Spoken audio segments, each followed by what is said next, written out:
Hello friends, in last lecture we are studied the method of structural design. In that we are studied working stress method, ultimate load method and limit state method, and we are going to detail about this method. Now in this lecture we are going to study the limit state method in detail. So first, definition of limit state. What is mean by limit state? It is the acceptable limit for safety and serviceability requirement before failure occurs. We can call that limit state. Means in this method we are satisfy the requirement of safety and serviceability of the structure. Okay. So what are the types of the limit state?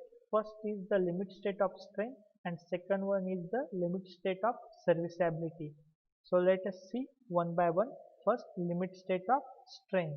So limit state of strength is associated with the failure under the action of probable and most unfavorable combination of the factor load on the structure using the appropriate partial safety factors which may endanger the safety of life and property. Means in this limit state of strength we are going to consider the equilibrium and the stability of the structure. So what are the points which are included in this limit state of strength? So let us see. First one is strength. Okay, strength means due to the yielding and buckling, the structure may not fail due to the yielding and buckling. Second, it is stable against the overturning and sway of structure. Okay. Next one is fracture of structural element due to the fatigue. Next, plastic collapse of structure, and lastly, the brittle fracture of the structural element. These all factors we have to taken in consideration while studying the limit state of strength, or we have to design the limit state of strength in design. Next is limit state of serviceability. In limit state of serviceability, we have to assure the serviceability of the structure throughout its lifetime. Okay, it is related to the satisfactory performance of the structure at working loads. There are four major types of serviceability limit state applicable to steel structure. They are deflection, then durability, deflection and deformation, second durability, third one vibration, and lastly fire. Deflection means the excessive deflection poses the number of problems like filling, lack of safety, or impairing the strength of structure or its components, and damage to finishing. The maximum deflection limits have been specified by the code, that is IS code 800/2007, depending on the type of building, that is whether the building is residential or industrial or public building. Next is the durability. Durability means it is defined as the ability of the structure to maintain its level of reliability and performing the desired function in a working environment under anticipated exposure conditions without deterioration of cross-sectional area and loss of strain due to the corrosion during its useful lifespan. So we have to taken this durability consideration in account. Next one is the vibration.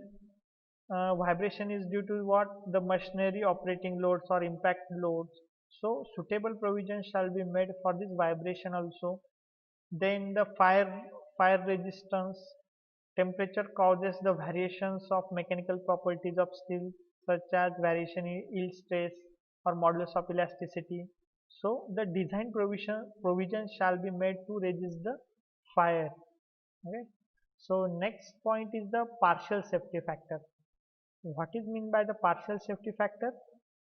The safety of the structure is depend on these two factors, that is load and material strength, which are not the function of each other. Hence two different factors, one for load and other for material strength, are used. Because these two factors of the safety factors contribute partially to safety, then this term as partial safety factor. Okay, these two important factors, that is load and material strength, are contribute partially to safety. Therefore, we can term as it as partial safety factors. So let us see first partial safety factor for strength. Okay, for strength, we have to taken in account these four types of strength, that is resistance governed by yielding, resistance of member to buckling. For these two, we taken the partial safety factor as 1.1. Then resistance governed by ultimate stress, we have we are taken the partial safety factor of 1.25. Then resistance of connection may be bolted, riveted or welded. So if the connection is bolted and friction type, shop fabrication and field fabrications means your connection is made in shop, then we have to taken into account the partial safety factor of 1.25. And if it is the field fabricated, then we have to taken also 1.25. Here only the one, that is the weld, for weld the field fabrications, the partial safety factor is 1.50, other is remaining same, that is 1.25. Next is the, so how we can calculate the design strength of material.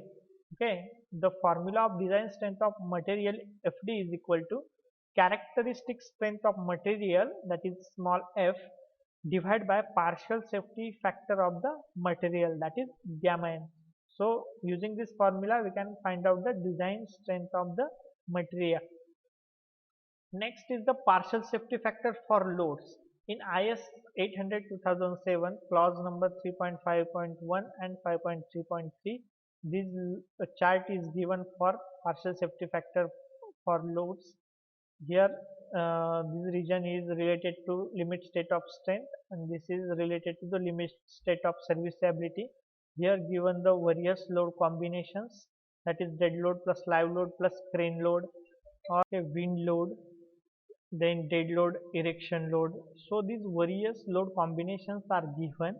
According to this, uh, we have to taken the partial safety factor for loads. So the design load we are calculating by using the formula gamma f multiplied by characteristic load. Here gamma f is the partial safety factor for loads. Okay, and we have to multiply it to the characteristic load, we get the design load. So this is the end of our unit number 1. Hope you will understand all the concepts regarding unit number 1. Thank you.